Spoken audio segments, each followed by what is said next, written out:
verdadera y anda coqueteando con cualquier quimera. Ponga pues muchísima atención y aprenderse a todos la lección.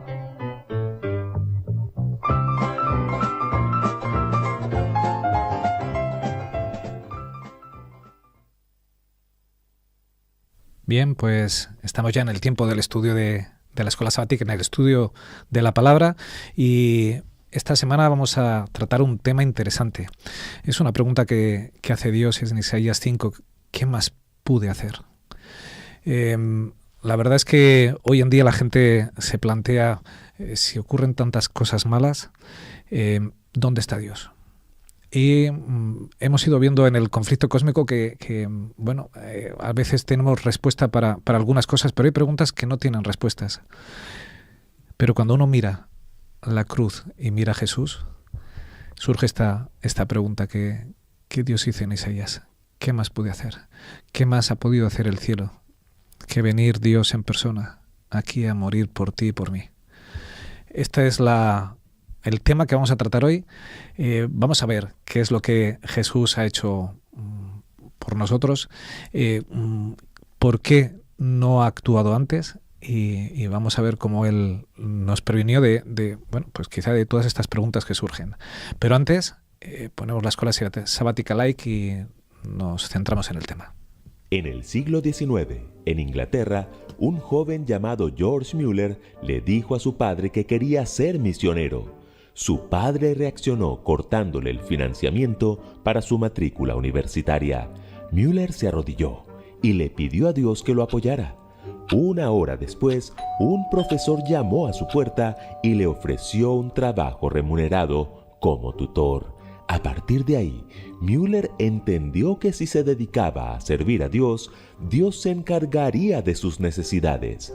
Después de graduarse de la escuela de misioneros, Mueller quedó devastado por los huérfanos que encontró en las calles de Inglaterra, quienes morían de hambre o de frío.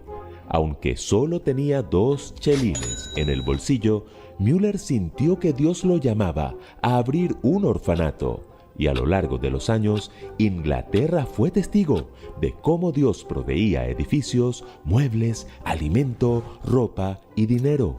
Mueller alimentó y educó a 10.024 huérfanos durante toda su vida. Les dio amor, un hogar y una nueva oportunidad.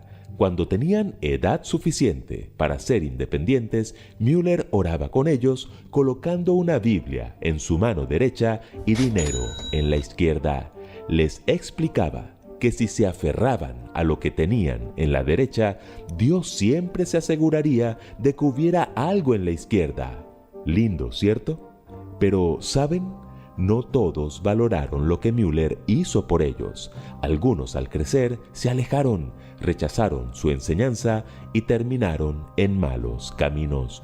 Mueller había hecho todo por ellos, pero no podía obligarlos a elegir el bien. Lección 11. ¿Qué más pude hacer? Así como George Mueller hizo todo por esos niños huérfanos, Dios ha hecho todo por nosotros. Nos ha dado su amor, su protección y su salvación, pero no puede obligarnos a aceptarlo. Muchos, al ver la maldad y la injusticia que abundan en el mundo, o le echan la culpa a Dios o deciden no creer en Él.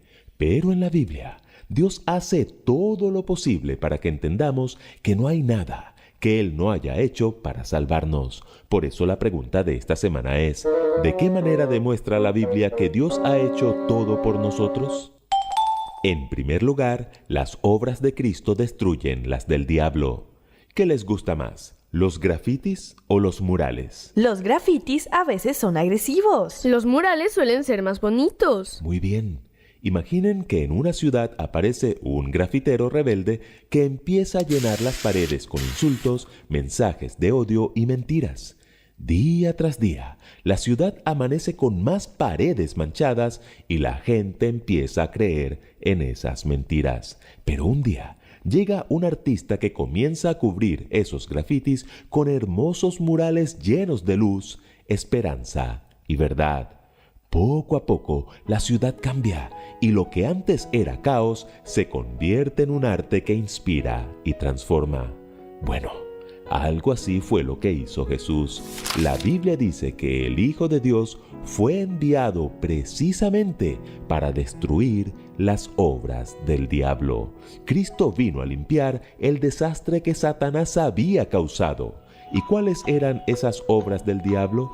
Engaño, pecado, sufrimiento y muerte. Pero Jesús vino a revertirlo todo. Satanás trajo el pecado. Jesús vivió una vida perfecta y sin mancha. Satanás trajo enfermedad y opresión. Jesús sanó a los enfermos y liberó a los cautivos. Satanás trajo muerte. Jesús venció la muerte con su resurrección. Oigan bien, desde su nacimiento hasta su muerte en la cruz, cada acto de Jesús fue un golpe contra el enemigo. ¿Y dónde fue el golpe decisivo? En el Calvario. Allí el poder del pecado fue derrotado de una vez y para siempre. ¿Lo notan? Jesús no solo nos enseñó el amor de Dios, sino que también vino a desmantelar todo el plan del diablo. El problema es que, así como algunos huérfanos de George Mueller rechazaron todo lo que él hizo por ellos, hay quienes todavía prefieren seguir en la oscuridad, creyendo las mentiras del enemigo. Pero la obra de Cristo es clara. Vino a destruir el mal y a ofrecernos vida en abundancia. ¿Qué haremos con esa oferta? En segundo lugar, Dios mismo pide que lo auditemos. Imaginen que una empresa es acusada de corrupción. Hay rumores de que su director ha estado actuando de forma injusta. ¿Qué haría un líder honesto en esa situación? Mostraría todas sus cuentas Y pediría una auditoría. Exacto. Si no tiene nada que ocultar, permitirá que lo investiguen para demostrar que esas acusaciones son falsas. Bueno, eso es exactamente lo que Dios hace en la Biblia. Él no teme ser examinado. Al contrario, pide que lo auditemos. En Isaías 5, Dios describe a Israel como su viña. Él hizo todo para que produjera frutos buenos. La sacó de Egipto, le dio la tierra prometida, le envió profetas, le entregó lo mejor. Pero cuando llegó el tiempo de la cosecha, en lugar de justicia y amor, encontró opresión y violencia. Y aquí viene lo sorprendente. Dios mismo dice: Juzguen entre mi viña y yo. ¿Qué más se podría hacer por mi viña que yo no lo haya hecho? ¿Lo notan? Es como si Dios nos invitara a auditar su gestión, a evaluar si acaso le faltó algo bueno por hacer en favor de su pueblo. Siglos después, Jesús retoma esta historia y le agrega una segunda parte. En Mateo 21, la viña sigue representando al pueblo de Dios, pero esta vez aparecen labradores malvados. Dios envía siervos, que son los profetas, pero los labradores los golpean y los matan. Finalmente, envía a su propio hijo, pensando que lo respetarían, pero los labradores lo asesinan. Oigan bien, Dios no teme ser evaluado. En Isaías, Él pide que lo juzguemos. En Mateo, deja claro que el problema no fue el dueño, sino los labradores que rechazaron todo lo que Dios hizo por ellos y la viña que no dio el fruto esperado. Dios ha hecho todo por nosotros. Si el mundo está lleno de injusticia, no es porque Dios haya fallado, sino porque muchos han rechazado su amor. Y aún hoy, Él nos invita a examinar su obra y a responder con honestidad a la pregunta: ¿qué más pudo haber hecho Dios por ti y por mí? Si la respuesta es honesta, responderemos: nada. Dios lo ha hecho todo. Y en tercer lugar, el nombre de Dios será vindicado. Continuemos con el ejemplo anterior. La auditoría a la empresa acusada de corrupción terminó. Y los resultados fueron claros. Nunca hubo corrupción y el director no cometió ninguna injusticia. ¿Qué efectos tendrían esos resultados? El nombre del director quedaría limpio. y los que dudaban cambiarían su opinión sobre él. Exacto. Bueno, algo similar ocurrirá con Dios en el gran conflicto. Desde que comenzó el pecado, Satanás ha difamado el carácter de Dios, lo ha pintado como injusto, arbitrario y cruel. Muchas personas hoy dudan o creen esas mentiras y culpan a Dios por el sufrimiento en el mundo.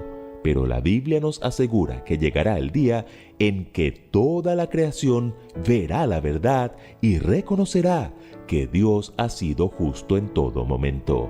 Filipenses 2, 10 y 11 nos dice que todo lo que ha hecho Dios lo ha hecho para que un día, en el nombre de Jesús, se doble toda rodilla de los que están en los cielos y en la tierra y debajo de la tierra, y toda lengua confiese que Jesucristo es el Señor, para gloria de Dios Padre. ¿Lo notan? Incluso sus enemigos reconocerán que Dios siempre fue justo, no porque los obligará, sino porque la verdad será tan clara que no habrá otra opción. El gran conflicto no es solo una batalla de poder, es una cuestión de justicia, de carácter, de verdad.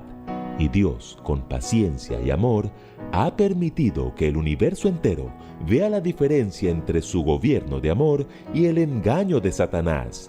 Cuando todo termine, no quedará ninguna duda. Dios siempre fue bueno, siempre fue justo, y su nombre será vindicado. George Mueller dedicó su vida a ayudar a miles de huérfanos. Les dio techo, alimento, educación y amor. Pero al final no podía obligarlos a aceptar lo que él les ofrecía. Algunos lo valoraron y cambiaron sus vidas, mientras que otros rechazaron todo lo que Mueller hizo por ellos. Lo mismo ocurre con Dios. Él ha hecho todo por salvarnos, nos ha buscado, nos ha amado con paciencia, ha enviado profetas, ha dado su palabra, ha entregado a su propio Hijo. Pero al igual que aquellos huérfanos, cada persona decide qué hacer con lo que Dios le ofrece. La pregunta sigue en pie. ¿Qué más pudo haber hecho Dios? El tiempo de gracia sigue abierto. La oportunidad de responder sigue disponible, pero no será así para siempre.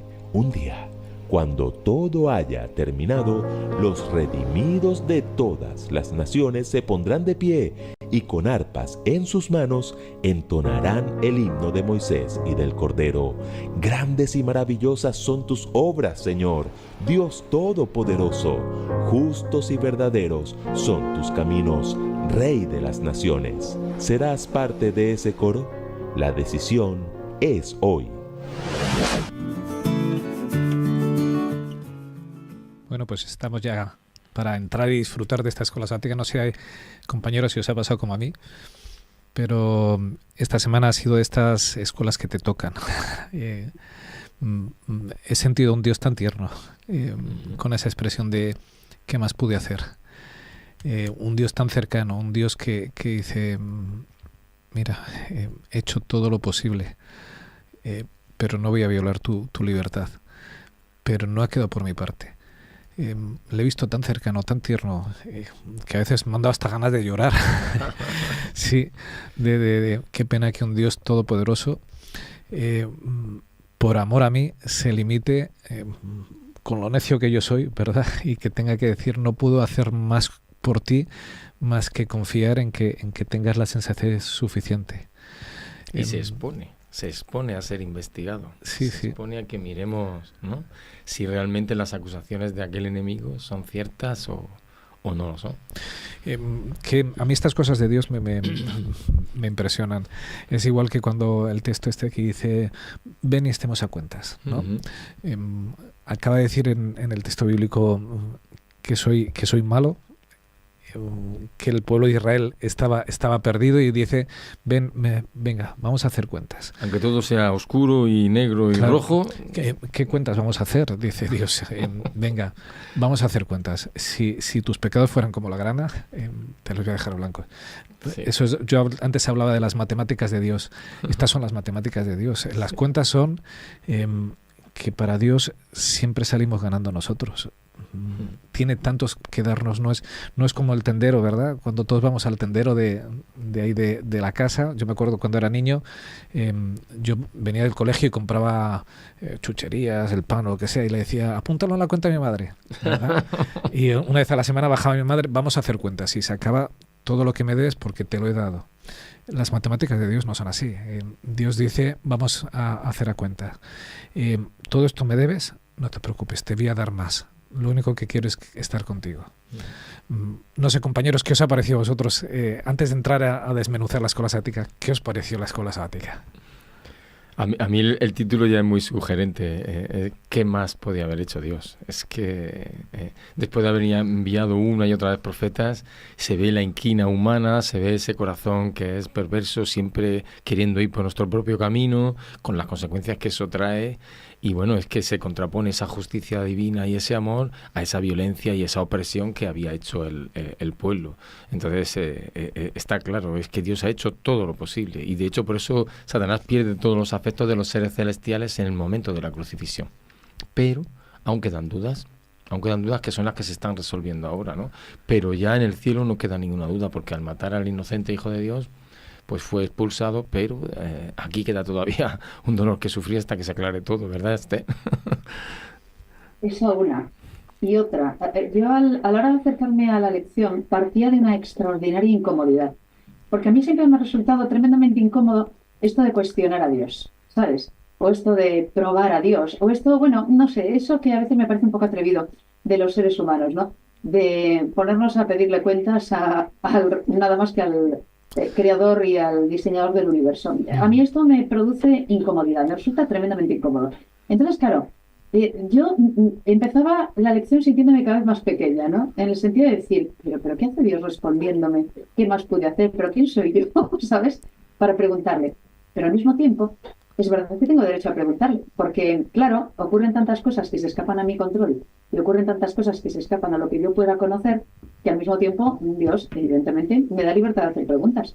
Y de hecho me responde con mucho cariño, es decir, no le incomodan mis preguntas, ¿no?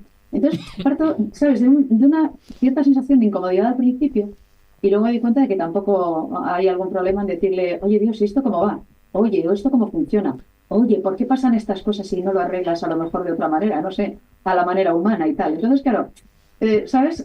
Para mí es una situación o un planteamiento, un punto de partida complicado, porque sigo sin atreverme realmente a cuestionar nada.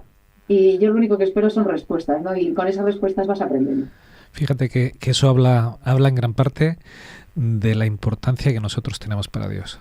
Claro. A Dios no le importa que le cuestionemos. Él dice, venga, pregunta que yo te voy a dar respuestas. ¿Por qué? Porque Él se interesa por mí. Él está interesado en mi vida. Según lo estabas diciendo, Esther, se me venía a la mente qué diferencia con nuestros gobiernos hoy en día, ¿verdad? Hay una cosa que se llama la Ley de Secretos Oficiales, en la cual el gobierno actúa en ciertas cosas que no te lo va a decir porque no eres capaz de entenderlo, ni de comprenderlo, ni te interesa. Qué diferencia con la transparencia de Dios, que tiene que ver mucho con cómo afronta este conflicto, ¿verdad? Satanás, que lo afronta en medio de la mentira, en medio del bulo, de la descalificación, y Dios lo afronta únicamente con la verdad. Y la verdad es transparente, la verdad se defiende sola. Y eso es lo que Dios tiene que hacer. No sé si os ha pasado al inicio de la escuela sabática, cuando planteaba la forma de actuar de Satanás y la forma de actuar de Dios, yo decía, qué guerra más desigual, ¿verdad? Porque Satanás se dedica a esparcir mentiras y a poner en duda todo, pero no solo Dios tiene que actuar únicamente con la verdad, es que Dios ama también a Satanás y a sus ángeles. No puede actuar con venganza, con resentimiento contra él, sino que tiene que actuar con amor y con verdad. Qué difícil ganar una guerra así, ¿verdad? Si yo me planteaba hoy en día los conflictos que hay, si tuviesen que ganarse esos conflictos únicamente con amor y con verdad, el conflicto se alargaría. ¿Qué es lo que ha ocurrido? ¿Por qué estamos en un conflicto en el que está tardando tanto tiempo? Porque Dios solo puede emplear el amor y la verdad. Y cuando emplea la justicia, lo emplea sin dejar de emplear el amor y la verdad. Entonces, frente a esas forma honesta de trabajar de Dios, está el enemigo, pues es eso, que es mentiroso, que es calumniador, que es difamador. Permíteme sumar algo en esta línea también. porque es una de mis preocupaciones a la hora de acercarme a este tema. Y hay un texto en el anexo de Elena White que a mí me ha producido, ¿sabes?, inquietud también, sobre, al hilo de lo que dices, cómo trabaja Satanás y cómo a veces los seres humanos le hacemos el juego sin darnos cuenta. Y fijaos, es que es muy significativa. 3 frases. Es de Historia de los Patriarcas y Profetas, páginas 37 y 38. Solo leo 3 frases. Satanás, dice la hermana White, tienta a los hombres a desconfiar del amor de Dios y a dudar de su sabiduría. Constantemente pugna por despertar en los seres humanos un espíritu de curiosidad irreverente, un inquieto e inquisitivo deseo de penetrar en los inescrutables secretos del poder y la sabiduría de Dios. En sus esfuerzos por escudriñar aquello que Dios tuvo a bien ocultarnos, muchos pasan por alto las verdades eternas que nos ha revelado y que son esenciales para nuestra salvación. Y yo que tengo la sensación de que últimamente, muchas veces sin querer o sin darnos cuenta, le estamos siguiendo el juego a Satanás. ¿No os sobra muchos teólogos de lo que está haciendo Dios, lo que debería hacer Dios y cómo es el Espíritu de Dios? Que a lo mejor nos están haciendo perder el tiempo en esas cosas que no sabemos y que ya nos contará Dios por qué no las sabemos ahora, ¿no? Y a lo mejor nos estamos perdiendo, efectivamente, lo que sí está a nuestro alcance y lo que nos serviría para seguir caminando en el camino de la salvación. Sí, esa es una frase que La curiosidad irreverente, sí. ¿eh? Es muy fuerte. Curiosidad irreverente. Sí, que se atribuye a Mark Twain, no sé si es cierto o no, que dice, no me preocupan las cosas que no entiendo de la Biblia, lo que verdaderamente me preocupa es lo que sí entiendo de ella, ¿no? Y claro, Richard decía que se había emocionado. Vamos a ver, es que cómo no te vas a emocionar. El versículo de memoria de esta lección de esta semana nos habla de ese encuentro entre Jesús y Pilato y en el que él le dice a Pilato, yo he venido para dar testimonio de la verdad. Es que estaba en entredicho la verdad de Dios o la mentira de Satanás. No moriréis, seréis como Dios y conoceréis el bien y el mal. Y esto va a ser un juego muy bonito, que ha sido terrible y está siendo terrible y estamos siendo testigos terribles. Y nuestros ancestros lo han pasado terrible. O sea que si yo me fijo en las cosas de mis abuelos, en la educación pobre que han tenido, en su vida, que han tenido que salir adelante de cualquier manera y cuántos ancianos más de ahí. Entonces todo eso ha sido culpa de esa caída, de ese pecado, ¿no? Pero Cristo al final es vencedor. En ese conflicto en el que Él llega y se deja, después de habernos amado hasta el extremo, pues se deja castigar, se deja maltratar y se deja crucificar. Y muere en la cruz diciendo perdón. Por lo tanto, lo estupendo, lo genial, es que Cristo ha sido vencedor. Y de hecho Él dice sobre la cruz, consumado es, ¿no? No perdamos de vista esto porque debíamos de ser humildes para decirle a Dios, yo no entiendo todo este lío. Esto me supera. No soy capaz de entender cómo dedicamos tantos recursos a aquello que no sirve nada más que para hacernos daño y para destruir. Pero está todo en tus manos, tú tienes el control. Lo único que yo voy a hacer es colaborador contigo. Y me pongo, como decía la escuela sabática, la Biblia en un lado, y bueno, con más o con menos en la izquierda, pero yo voy a ser fiel a esos principios divinos. Ama a tu Dios, ama a tu prójimo, no digas mentiras, no robes, no codicies, porque es que la codicia es lo que anida en el corazón y por aquello que se conquista países, se les roban sus recursos y se derrocan líderes que estaban luchando por la justicia de sus pueblos, etcétera, ¿no? Y seguimos en esta, ¿no? Así que no perdamos de vista esa emoción de la victoria de Cristo, que puede ser nuestra. Ojo.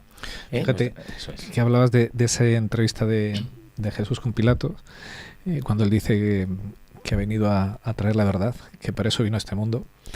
La verdad no es un conjunto de doctrinas. La verdad es una persona. La verdad es Jesús, la verdad es Dios. Y Jesús vino a mostrar al Padre. Y a veces entendemos que la verdad es un conjunto de doctrinas aisladas y perdidas. Y es verdad. Buena aclaración. Es verdad sí. que la verdad incluye eso, pero es mucho más. Mucho más, sí. Es mucho más. Dios es mucho más que un conjunto aislado así de simples doctrinas. Hace poco veía un vídeo de alguien que decía que se habla muy poco de la justicia de Dios y que cuando Dios aplica la justicia no tiene amor y que cuando aplica el amor no tiene justicia. Y yo decía, qué barbaridad más grande, porque Dios es amor y es justicia, es las dos cosas. O sea, Dios aplica siempre la justicia con amor y el amor con justicia. no dirá al bueno, no le declarará inocente al que no es bueno, ¿verdad? Por amor simplemente. Jesús viene a enseñarnos quién es Dios. Y viene a tumbar lo que Satanás ha hecho y a vencer. Viene a demostrar que Dios es justo, que Dios es amor, que Dios es alguien delicado con nosotros. Yo según esta semana lo veía, el punto culmen es la cruz. Yo decía, ¿cómo estaría de sorprendido Satanás? Que conoció a Jesús con toda su majestad, ver cómo se humilló a sí mismo, ver cómo se dejó clavar en la cruz, cómo aguantó hasta el final, tenía que estar rechinándole los dientes. Uf. Porque es todo lo opuesto a lo que es él. ¿A quién le gusta perder? El que es soberbio, usurpador, Sí. maligno, ver a alguien que es excelso, pero que por amor se somete, tenía que estar quebrado por dentro, alucinando de cómo es posible. Y aún así, no cambió, ni va a cambiar. El amor de Jesús no cambia a las personas, nos lo decía la Escuela Sabática Laic. Si uno no quiere, no cambia. Pero Jesús ha hecho todo lo posible. Jesús en la cruz muere para hacer una demostración de cómo es Dios realmente.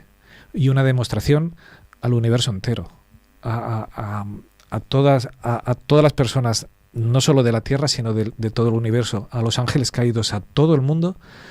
Es una demostración práctica de cómo es Dios. Pero esa demostración práctica no siempre es válida. Si tú no quieres aceptarlo, no ha valido para nada, pero aún así Dios lo hace. Esther. Decía yo que, fíjate que yo creo que todo lo contrario, se predica demasiado sobre la justicia, mal entendida, y se predica muy poco sobre el amor. En realidad, si efectivamente en verdad los sermones fueran cristocéntricos y nos detuviéramos en Jesús, en la cruz y en lo que vino a hacer por nosotros, no habría dudas. Es decir, lo que pasa es que perdemos mucho tiempo en muchas otras cosas y sin embargo hablamos poco del amor, de la gracia, de la misericordia. Últimamente estamos hablando mucho de esto, ¿verdad? Y la Escuela Sabática nos ha llevado también en esa línea. Pero yo creo que falta bastante más predicación sobre el amor de verdad. Y es evidente que la cantidad de odio que el pobre Satanás tiene en su corazón, y digo pobre porque es miserable el asunto, tiene tanto odio en el corazón que no le cabe amor. Y después de haber visto el ejemplo más, ¿verdad?, exceso de amor, que fue humillarse y perder la vida por todos y cada uno de nosotros, y por él también, no quiso aceptarlo. Él podía haberlo aceptado, ¿no? Pero no quiso, no lo deseó, y los ángeles que se pierdan con él y todos aquellos que no lo acepten, no habrán aceptado esto. Claro, ¿es posible que lleguemos a tener tanto odio que no entendamos el amor? Pues eso es lo que le ha ocurrido a Satanás, y es terrible. Y fíjate que llegado a ese punto en la cruz en el que ve cómo su creador se humilla hasta lo máximo por amor a toda la creación, él empieza con una función que es violencia vicaria, que es: no he podido hacer nada contra ti, no te he podido vencer, voy a hacer daño a lo que más quieres, a tus hijos. Sí. Y eso es lo que hace Satanás. O sea, ya no puede hacerle daño a Dios. Él está vencido, se sabe perdido, sabe que sus días son contados. Tú lo decías el texto esta mañana, ¿verdad? Está como león rugiente. ¿Por qué? Porque sabe que su fin es seguro. Sabe quién es su creador. Si alguien lo sabe, es Satanás. Conoce que Dios no ha fallado en ninguna vez a su palabra, y que cuando dice que Él será destruido, es que va a ser destruido, y que su tiempo es corto. Y emplea la violencia vicaria. Tiene que dañar a sus hijos. ¿Cómo los daña? Con engaños, con mentiras. Trastoca este planeta que tenemos para acusar que malo es Dios. Si Dios fuera amor, ¿verdad? No provocaría esto. Esto es como el loco, ¿verdad?, que va conduciendo y pega el volantazo, provoca el accidente de un montón de coches y luego echas la culpa pues al que hizo las carreteras. Bueno, Satanás se dedica a eso, pero Jesús vino a mostrar que Dios es totalmente distinto. Y cuando uno mira la cruz, uno, aunque no tiene respuestas para todo, entiende muchas cosas. Y uno empieza a entender pues textos tan preciosos como el que nos venía en la escolática de Isaías 5, ¿verdad? Cuando dice que un hombre valló su terreno. Plantó Me encanta una porque dice que lo despedregó. labró, lo despedregó. Yo que he ido muy pocas veces, pero alguna he ido con mis cuñados que son campesinos al campo a sacar piedras para que dé mejor fruto. Cómo es el cuidado, ¿verdad? Lo abona, planta la viña, prepara una torre, hace un lagar. Lo tengo todo, está mimado. Y dice que... ¡Qué sorpresa! Yo esperando uvas buenas... Da uvas podridas, ese es el texto. Sí. Uvas salvajes, no sé si las habéis probado alguna vez, son amargas, llenas de pipo, con una piel dura, no valen para nada. Qué desilusión, ¿verdad? Y se quede ahí Isaías y Jesús retoma de nuevo esa parábola, ¿verdad? Todo el mundo lo tenía enfocado, clarísimo, y lo retoma para decir, arrienda esa viña. Y cuando es tiempo de recibir fruto, manda a sus siervos, a unos apedrean, a otros matan. Está hablando de los profetas. Y se lo cuenta además a su pueblo judío, que era muy pesetero, por decirlo así, como decíamos aquí en España, que le gustaba mucho el dinero y claro, ahora vengo a recoger el arriendo y no le pagaron y esta manera. Y luego entendieron que hablaba de ellos. Claro, porque ellos lo que habían hecho era eso, rechazar una y otra vez a aquellos profetas e incluso al propio hijo, ¿no? Dice que envía a su hijo para que vean autoridad. Y ¿es que no vieron acaso autoridad en Jesús? Vislumbraron, incluso en su arresto, la Biblia lo dice, que vislumbraron su divinidad. ¿Cuántas veces no viene la autoridad? Pero ¿qué decidieron? Le eliminamos. ¿Vale? Y la pregunta nos viene, de nuevo uniendo estos dos textos, con Isaías 5, ¿qué más pude hacer? ¿Verdad? Dios envió a su hijo para que vieran su autoridad, preparó un lugar idóneo.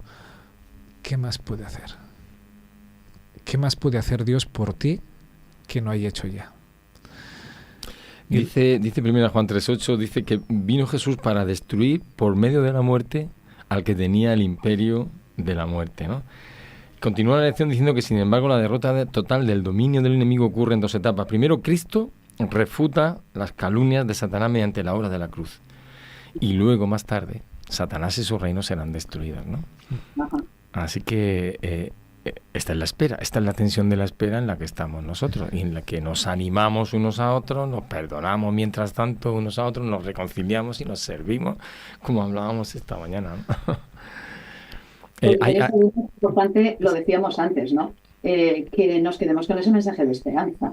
La batalla está ganada ya. Sabemos quién ha perdido, él lo sabe también, y evidentemente sabemos que queda menos tiempo. Con lo cual... Por poner un ejemplo actual, Esther, perdona, me viene a la mente ahora lo que está pasando con estas negociaciones de paz entre las dos grandes potencias, de Estados Unidos y Rusia, ¿no?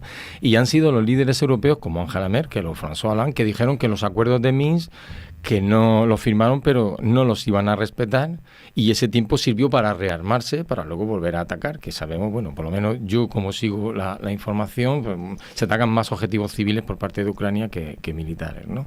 Entonces, Putin, el líder de Rusia, está diciendo ahora, a ver, esta paz, pero es que no va a ser una tregua de un mes. Esto, yo quiero garantías de que esto se acaba ya. Si firmamos la paz, firmamos la paz.